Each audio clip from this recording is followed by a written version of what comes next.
Jai Hind everyone. I'm Sheetal Vyas. I welcome you all in online classes of Devasai International School. Friends, right now we are learning fundamental of grammar and in that parts of speech is going on. हमने अभी तक noun का topic complete किया है and we are running with pronouns. Till then अभी मैंने आपको जो प्रोनाउन के बारे में बताया है उसमें मैंने टाइप्स ऑफ प्रोनाउन एक्सप्रेस किया है आपको, और उसके अलावा मैंने एक्सप्लेन किया था जो लास्ट लेक्चर में हमने स्टार्ट किया था, that was personal pronoun. Personal pronoun में हमने सब्जेक्टिव, ऑब्जेक्टिव और पॉजेसिव प्रोनाउन के बारे में रीड किया था. तो क्या होता है सब्जेक्टिव प्रोनाउन? सब्जेक्टिव प्रोनाउन वो होता है जो किसी सब्जेक्ट नाउन को रिप्लेस करता है. मीन्स सेंटेंस में जो noun as a subject work कर रहा था उसको रिप्लेस करने वाले प्रोनाउन को हम सब्जेक्टिव प्रोनाउन कहते हैं, जिसमें हमने first, second, third person, singular, plural and subjective pronoun में हमने कुछ एग्जांपल्स भी देखे थे. For example for first person it was I singular, we for plural. और हमने देखा था कि second person means the person who is listening to the speaker और to the first person is the speaker. तो हमने ये देखा था कि that in that second person you जो होता है वो सिंगुलर और प्लूरल दोनों के लिए यूज होता है. Then we move to third person the person which is spoken about, जिसके बारे में बात की जा रही है, दैट इज थर्ड पर्सन. यानी आई जिसके बारे में बात करता है दैट इज थर्ड पर्सन. इसमें हमने देखा था, क्योंकि हमने पहले ही पढ़ा था कि ये जो पर्सनल प्रोनाउंस होते हैं वो according to the number, gender और पर्सन चेंज होते रहते हैं. तो यहाँ पर हमने देखा था कि ही, शी और it. He for masculine, she for feminine and it for common and neuter gender use होता है. फिर हमने उसी के अकॉर्डिंग इनको सिंगुलर और प्लूरल में भी डिवाइड किया था. तो सिंगुलर के लिए ही, शी एंड इट और प्लूरल के लिए दे यूज किया था. Now we are just going to learn about objective personal pronoun. What is the object? That we have already learned that object means the receiver of the action. और दो तरह के object होते हैं, primary object and secondary object, और you can say direct और indirect object. तो यहाँ पर जो हम ऑब्जेक्ट पढ़ रहे हैं, ऑब्जेक्टिव पर्सनल प्रोनाउन पढ़ रहे हैं, इसमें हम क्या बताएंगे कि वह नाउन जो सेंटेंस में एज अ ऑब्जेक्ट वर्क कर रहा है उसको रिप्लेस करने वाले प्रोनाउन को हम ऑब्जेक्टिव प्रोनाउन कहते हैं. Let me repeat it. The noun which acts as an object in the sentence, उसको रिप्लेस करने वाले प्रोनाउन को हम क्या कहते हैं? ऑब्जेक्टिव प्रोनाउन कहते हैं. Now what is the objective? Objective is the receiver of the verb. Now let us see that हमने कौन कौन से ऑब्जेक्टिव प्रोनाउंस पढ़े थे. I will suggest if you can refer to that list, which the table which we have made on this side, and please watch that video if you forgot that, and if possible for you please make that table in your notebook so that whenever you will get time you can revise that table because it is very helpful. Now objective pronoun. So let us see for the first person. As you know though that first person means the person who is speaking. So for first person singular, I का जो object होता है that is me. Then plural, we का जो object होता है that is us. Then second person as you know that singular and plural both will be you only. और you का जो ऑब्जेक्ट होता है that is also objective pronoun जो होता है उसका वो भी यू ही होता है.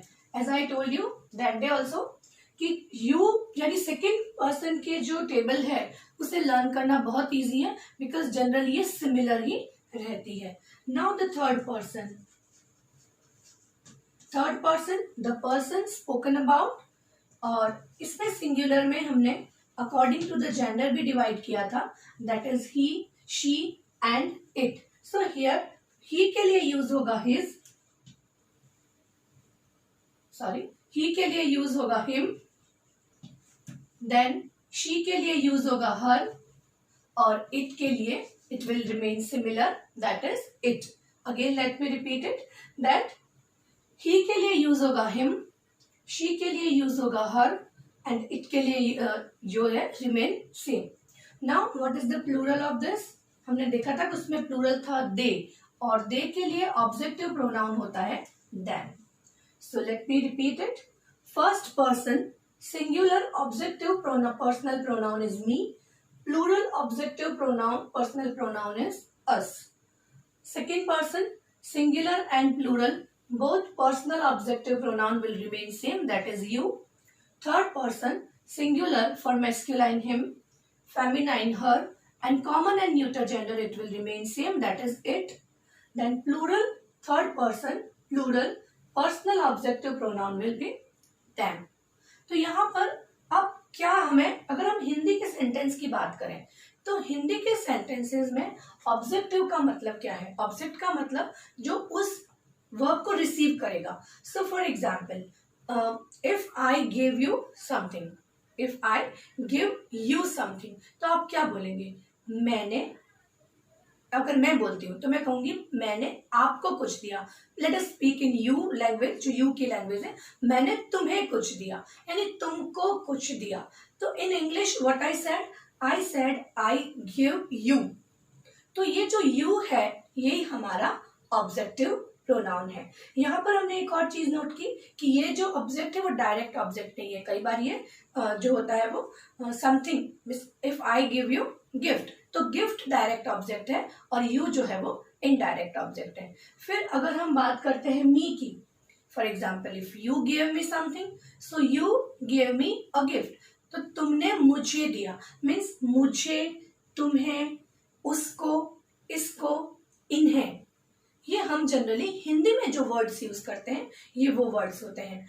फिर भी हम कंफ्यूजन से बचने के लिए इनको एज इट इज ही लर्न करना चाहिए, क्योंकि कई बार हिंदी के कुछ वर्ड्स हम इंटरचेंज कर पाते हैं क्योंकि हम उस लैंग्वेज के लिए इतने यूज्ड टू होते हैं कि हम वहाँ पर मिस्टेक को ज़्यादा अच्छी तरह से आइडेंटिफाई भी नहीं करते हैं. बट इन जनरल जब हम इंग्लिश की बात करते हैं, that is our knowledge, means this knowledge just we are going to employ in our notebooks. It is related to our study.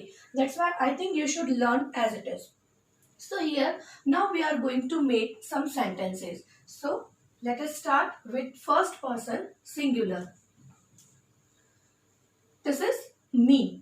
So यहाँ पर मैं as a subject एक noun use कर रही हूँ so that the confusion will not be there. So here I have written mother gave me a gift. Mother gave me a gift. Then second is, हम formation of the sentence same रखेंगे ताकि हम comparison easily कर सकें. Mother gave us a gift. Third one, mother gave you a gift. Then mother gave him or her or it a gift. And the last one,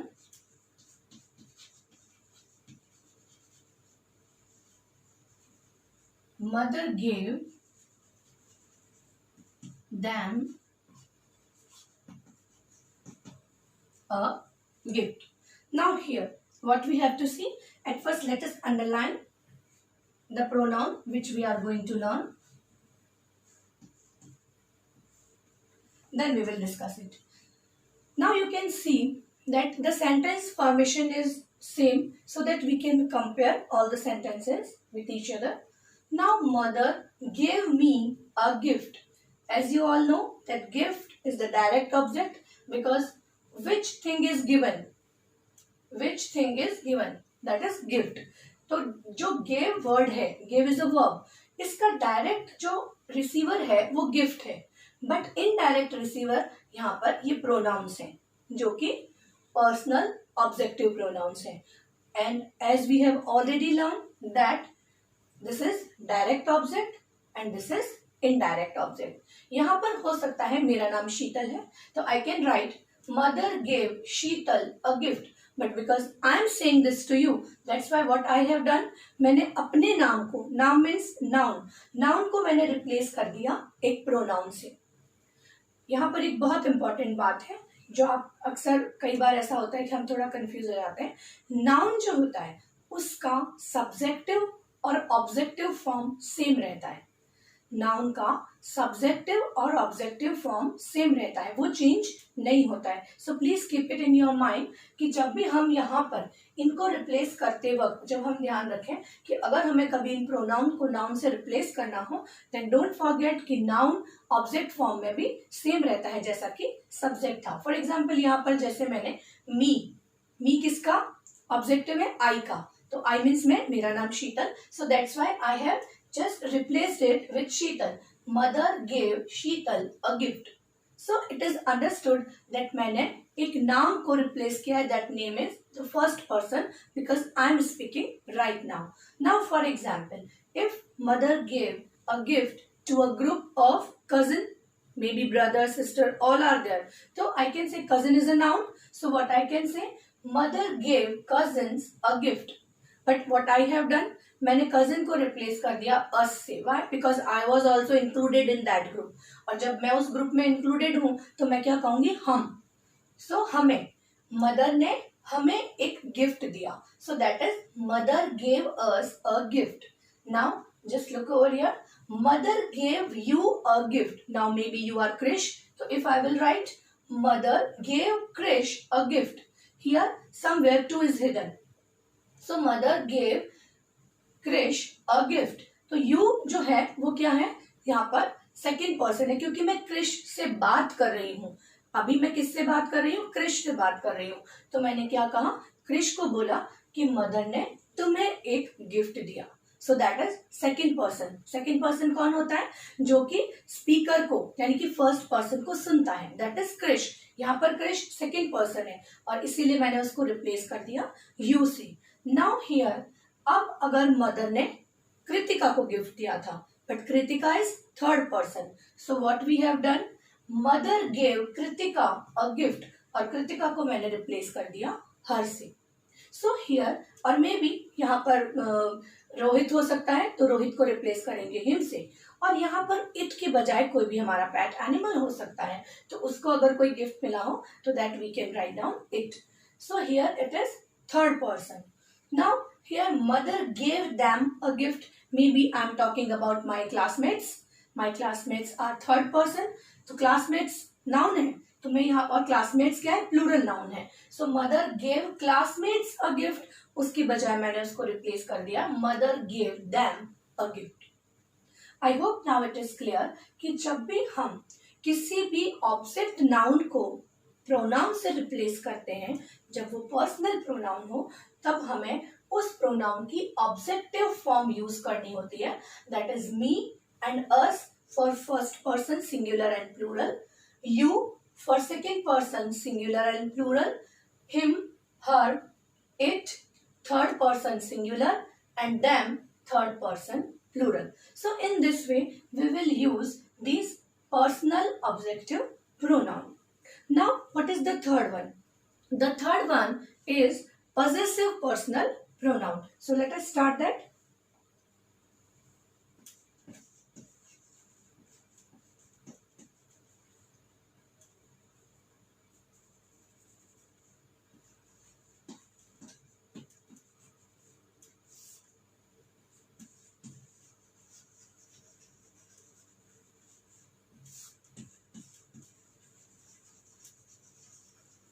Possessive personal pronoun. And as I told you that what is the possession? Possession means किसी का मालिकाना हक, that is ownership. किसी की जो ownership होती है उसे हम कहते हैं possession. So now we will just see again, just remember that table.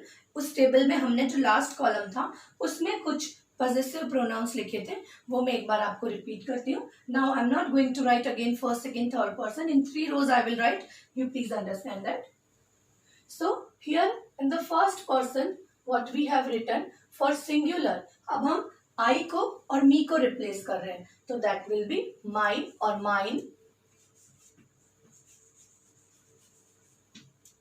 Then plural में फर्स्ट पर्सन में था मी था फर्स्ट पर्सन सिंगुलर, अस है फर्स्ट पर्सन प्लूरल, एंड यहां पर था उसके लिए ours. Now then for second person it will remain yours.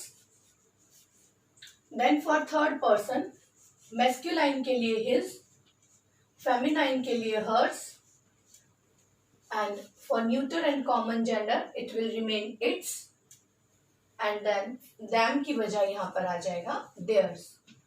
And as I told you, please keep it in mind that their की spelling जो है वो THEIR है.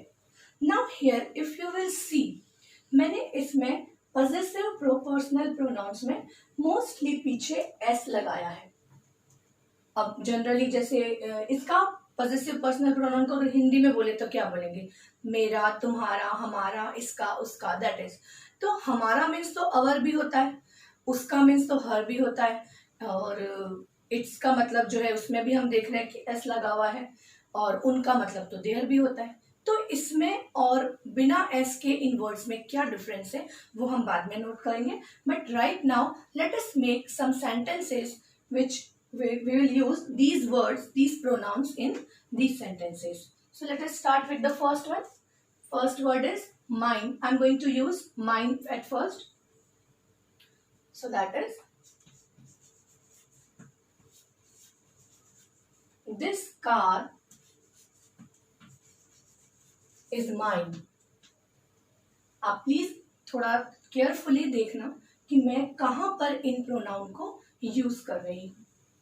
Then the second is ours. Again we are trying to keep the sentence formation same. This car is ours.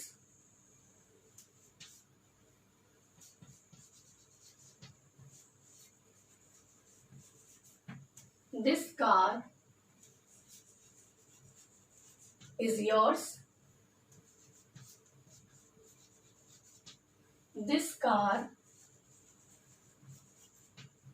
is his or hers. Why I have not written its? Because generally we are not going to correlate two things together. हाँ, बाद में जब हम इसका use समझेंगे मैं separately आपको it's के अंदर कुछ डिफरेंस होता है ITS and IT apostrophe s, तब मैं आपको इसको ज्यादा अच्छे से एक्सप्लेन कर पाऊंगी. Right now you just learn that this car is his and hers. Now what is the next? The next one is theirs. This car is theirs. Now if you will see, I have used all these pronouns at the end of the sentence, and most important thing that these pronouns are not followed by any noun. मैंने इनके पीछे कोई noun use नहीं किया है. Let me clear. मैं इस first sentence को थोड़ा सा चेंज करके लिखती हूँ.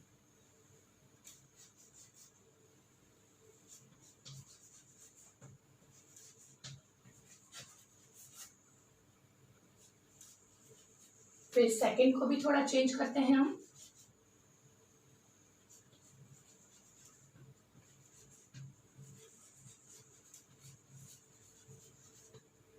Like this.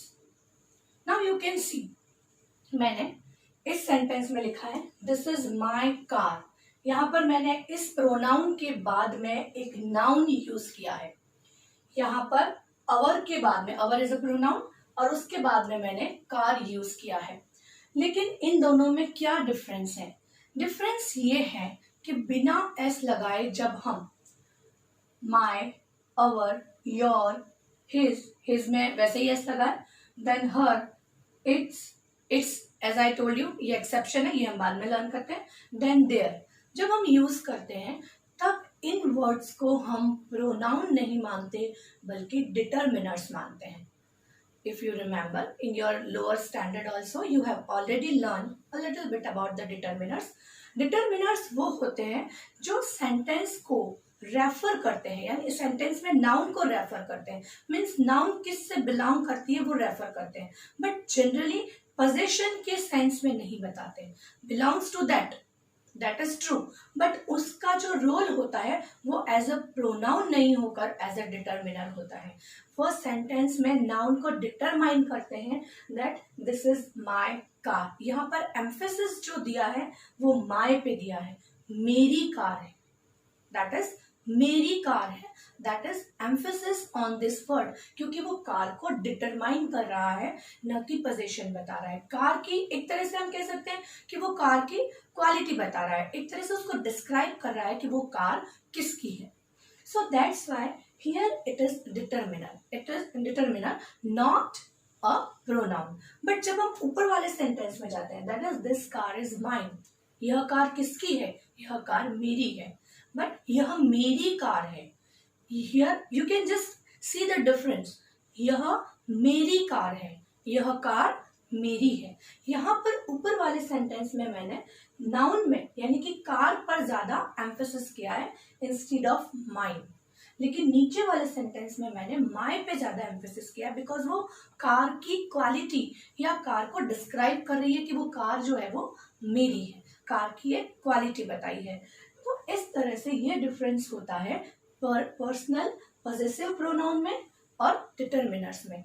ये जो डिफरेंस होता है जनरली जब हम एग्जाम में एरर फाइंड करने का जो क्वेश्चन आता है उसमें इस टाइप के कुछ क्वेश्चंस जरूर पूछे जाते हैं, because this is very minor difference, बहुत ही छोटा सा डिफरेंस है जिसे जनरली हम इग्नोर कर जाते हैं, but this is very very important difference कि आप इस बात को समझें कि जब हम पर्सनल पॉजेसिव प्रोनाउन की बात करते हैं तब हम उसके पीछे नाउन लगाना जरूरी नहीं है।